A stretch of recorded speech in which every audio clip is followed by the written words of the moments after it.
Thank you, Patrick. At this time, we'll have Blake Boyd, and after Blake will be Austin Matheny. Blake Boyd, 6077 Helena Road, Maysville. First off, I want to thank you guys for the time and effort you put in, and it seems like more often than it should be, you guys have a thankless job, and I know it's a challenging topic, and I just appreciate what all you guys are doing. 9 billion. 9 billion is the number of what the world population is expected to be by 2050. Now, in order to meet demand, agriculture will have to increase production by 60 to 70% from our current levels. Now, that becomes a big challenge when you start taking prime farmland out of production, if it's even possible.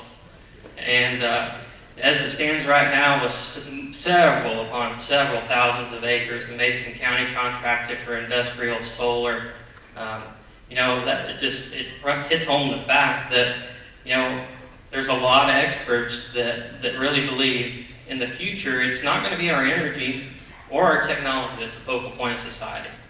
It's going to be our food, because we all have to have that. And when you start taking land out of production, it makes it harder and harder to meet production goals of feeding not only our country, but we're an exporter that feed a lot of other countries. Now, I'm not against renewable energy. I do think it has its place. Rooftops of buildings, they're going to reclaim strip mines in the desert where they get maximum sunlight, or unproductive areas. That doesn't fit the description of Mason County, but it does seem to appeal to a lot of the foreign-owned energy companies as an easy place to acquire land for their primary objectives of getting government subsidies and fulfilling green energy credits. Folks, agriculture is the lifeline of small communities like ours and has been since the inception of this country. There are countless businesses and services that depend on the millions of dollars generated annually by local farms. I'm a proud sixth-generation Mason County, and that drives 100% of my income from production agriculture. If nearly all the prime farmland is taken out of production for the next 25 to 40 years in Mason County, I don't see how it can be sustainable for my generation and to provide for our family and community. Now, I find it ironic, in an effort to save the climate, we're going to destroy our local environment. The Michigan State study found that an acre of corn sequesters 36,000 pounds of carbon out of the environment. There's one thing the good Lord's not making any more of, and that's quality farmland. Just please don't send us young farmers packing. We'd love to have the opportunity that all these farmers in this crowd have had to provide for our families and the community and do our part in feeding the 9 billion. Thank you. Thank you, Blake. At this time we're going to take a recess for 5 minutes.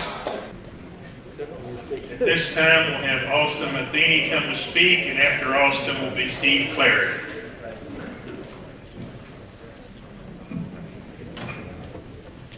Austin Matheny, 6706 US 68, Maysville, Kentucky, 41055. As a child, I spent countless hours looking at cross pastures in Maysville, eager for the day I could join the heritage of my family and begin my own farming operation. Since I can remember, I've had a passion for agriculture and a hope for my future in the industry. Upon completion of high school, I continued my education at one of the premier land-grant universities in the country. At Kansas State University, I received a Bachelor of Animal Science and Industry with a minor in life experiences. Life experiences that opened my eyes to the endless opportunities in profitable production agriculture. Growing up traveling the country, I've seen farming operations from coast to coast, each with different production systems that allow them to be profitable, with not a single operation being the same as the next, but each operation possessing a unique outlook on agriculture and a common goal to feed the world. When I take a step back and think, where does agriculture start? It starts with the very soil underneath our feet that generations before us have depended on to provide for their families. Over the past couple of years, people in our community have seemed to have forgotten the cardinal rule of caring for the land and leaving it better for the next generations.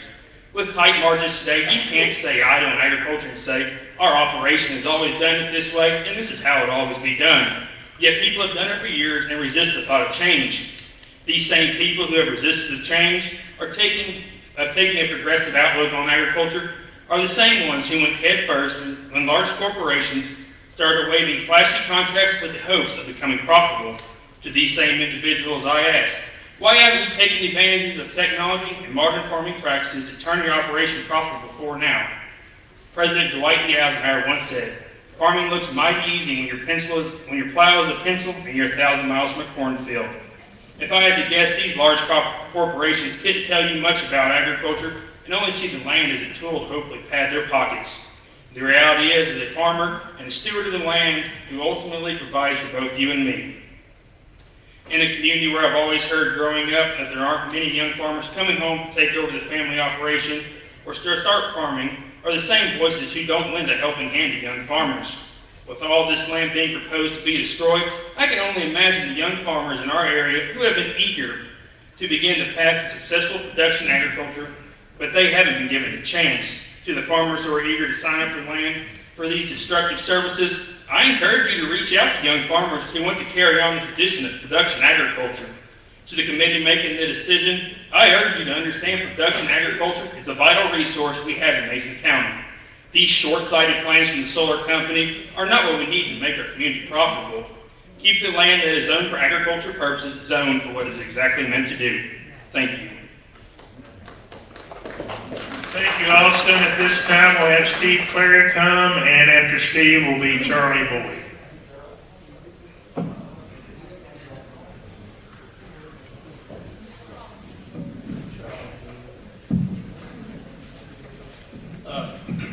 Steve Clary with 5330 Latham Pike, Maysville, Kentucky. First of all, I would also like to thank you for participating in what you do, because I'm sure you don't get paid near enough for the time you put in. Being part of a civic organization and doing things for the public is sometimes a thankless job, and I appreciate what you're trying to do. However, I just want to make a few points. One, I'm not necessarily against solar. I'm a proponent of controlled, managed, sustainable growth. I'm not against solar in general, solar as a principle. However, I do have some concerns about large-scale solar systems in Mason County. Most people, the two scarcest resources in their lifetime are time and money. In production agriculture, there's a third scarcest resource, and that's land. So it's time, land, and money. Not necessarily in that order, but those are the three scarcest resources. And in the past 3 or 4 years, actually throughout my life, I've been a proponent of getting young people started in agriculture or keeping younger people started in agriculture. And I have a few concerns about the size of this proposal and how that could help young people stay in farming. So if you, for example, if you take 6,000 acres, that can only, to me, that only leads to one thing. It just puts up more restrictions for young people to enter into production agriculture. Second, I've heard a lot of talk about tax money and tax income for local entities and special taxing districts. However, with the exception of one person who's a representative of a special taxing district, I've not heard from one person representing a special taxing district on how much money they anticipate on getting from the size of this solar project. So that leads me to kind of question the accuracy of the numbers that's being tossed around. I just want you to consider that. I want you to consider the long-term impact that it will have on Mason County and on Mason County production agriculture. 6,000 acres, or whatever the number is a significant reduction in the ability or the resources to produce food and fiber for the population. So I just want you to strongly consider that and take it under advisement. And if you have any questions, feel free to come out in the county and ask some folks out there. Okay? Thanks. Thank you, Steve. At this time, we'll have Charlie Boyd, and after him, I hope I read this right, Werner Oglewell. Please, one after that.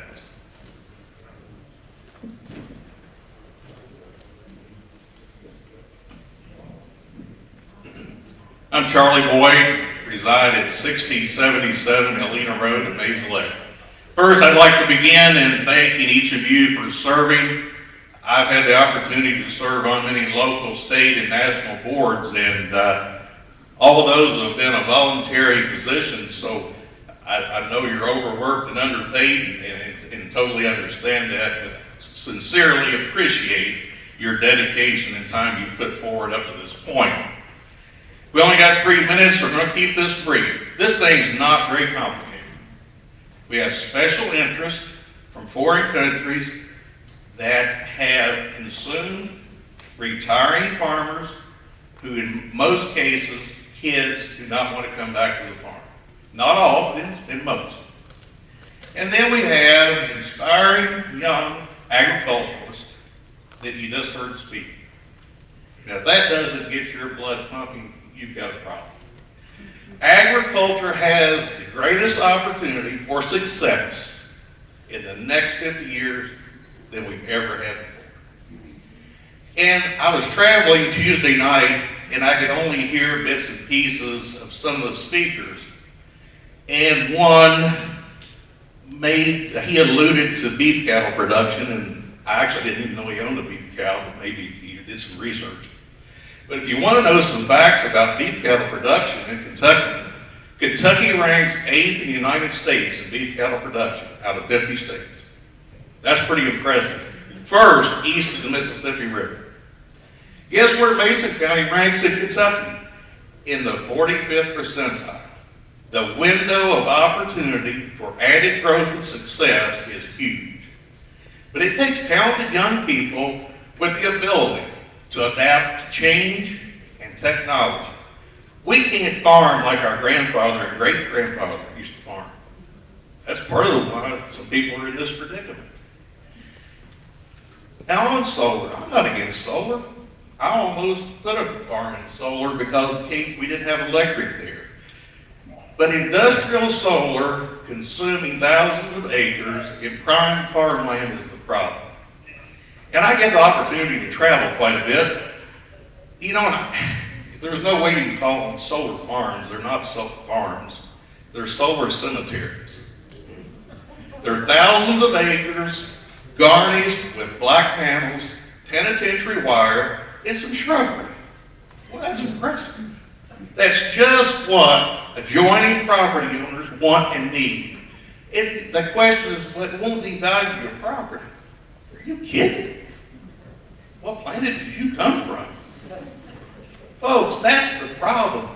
It's disrespect. You know, I hear that question. I've asked some people that are lessees, and they say, well, it's my farm, my land. I can do whatever I want to with it. I agree with you. That's 3 minutes. Thank you. Thank you, Charlie. At this time,